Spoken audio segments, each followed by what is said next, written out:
C'est vous qui êtes nos yeux, nos oreilles. On veut évaluer la capacité réelle des enfants. On ne veut pas évaluer la capacité des enseignants. Qu'est-ce que l'enfant sait faire, qu'est-ce que l'enfant connaît, c'est ce que nous voulons savoir. Donc on ne veut pas de tricherie, pas de fraude. Si on vous prend la main dans le sac, vous allez vous créer des problèmes. La ministre de l'Éducation nationale et de l'alphabétisation, Mariétou Koné, s'est rendue au centre d'examen lycée Aris d'Adjamé en présence du premier magistrat de la commune pour témoigner son soutien aux candidats au brevet d'études du premier cycle BEPC et les exhorte au respect des consignes contre la tricherie et la corruption. Je suis le ministre en charge de l'éducation. Je suis venu vous encourager pour l'examen d'aujourd'hui. Bonne chance. Si quelqu'un vient nous aider à tricher, crie, on attrape la personne, dénonce la personne. Les candidats en situation de handicap, notamment les malvoyants et les malentendants, composent aussi dans les mêmes épreuves. Ils ont également reçu la visite de la ministre Mariétou Koné au centre Emmanuel Dioulo du Plateau. À partir d'aujourd'hui, c'est l'examen écrit du BEPC. Le président de la République, son Excellence Alassane Ouattara, est pour une école inclusive, faire en sorte que, quelle que soit sa situation, l'enfant puisse accéder à l'école. Nous avons prodigué quelques conseils, la lutte contre la fraude, la lutte contre la tricherie. Et je pense que les enfants ont tellement bien compris que ce sont eux qui nous accueillent même avec déjà ce slogan qui est une école de qualité, une école de mérite dans la transparence et dans l'équité. Et ils sont prêts à dénoncer des examinateurs. Dénoncer pour les handicapés, ce sont les copistes et les examinateurs. Et pour les autres, ce sont les enseignants, les surveillants et tout ça. Les enfants sont prêts à le faire. Et je voudrais vous dire que déjà pour l'examen oral, pour les épreuves orales, quelques enseignants ont été dénoncés. Les épreuves écrites du BEPC ont débuté par le français. 509 609 candidats composent à l'épreuve du BEPC session 2021 avec 239 644 filles et 269 965 garçons répartis dans 816 centres de composition.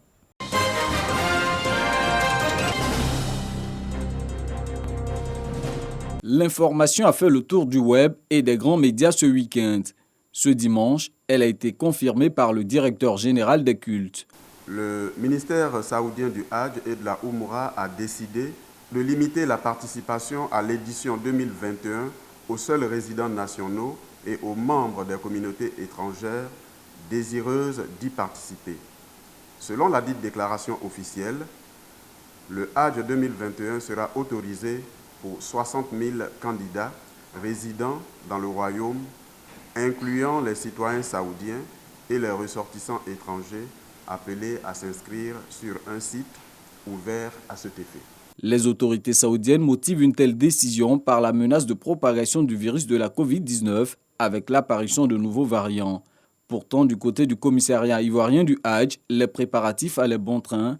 Bien que prenant acte de la décision, l'État a arrêté des mesures à l'attention des candidats au pèlerinage musulman. 1.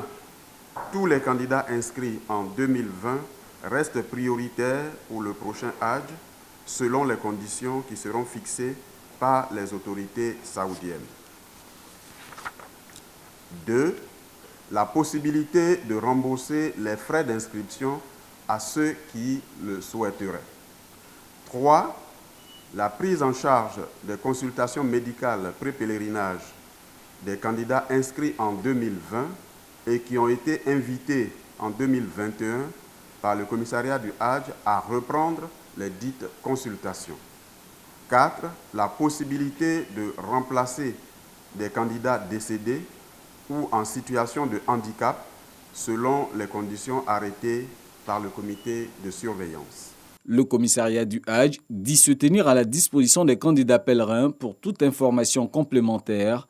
Ils sont au nombre de 10 000, dont 7 000 pour le compte du contingent étatique et 3 000 affectés aux opérateurs privés.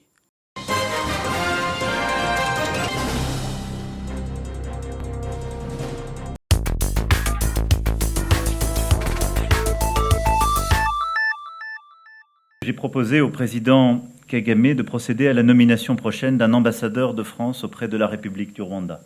Alors que la France n'avait plus d'ambassadeur à Kigali depuis 6 ans, Le Conseil des ministres du Rwanda a validé en fin de semaine la nomination du diplomate Antoine Onfray à ce poste, un nouveau signe du réchauffement des relations entre les deux pays.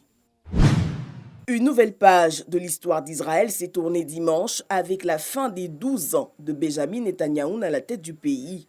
Il a été écarté après un vote de confiance du Parlement à une coalition hétéroclite menée par son ancien allié Naftali Bennett, qui devient le tout nouveau chef du gouvernement israélien.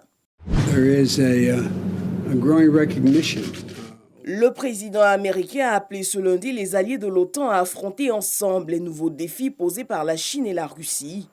Le sommet de l'OTAN va lancer la révision du concept stratégique de l'Alliance adopté en 2010 afin de le préparer à faire face aux nouvelles menaces dans l'espace et le cyberespace.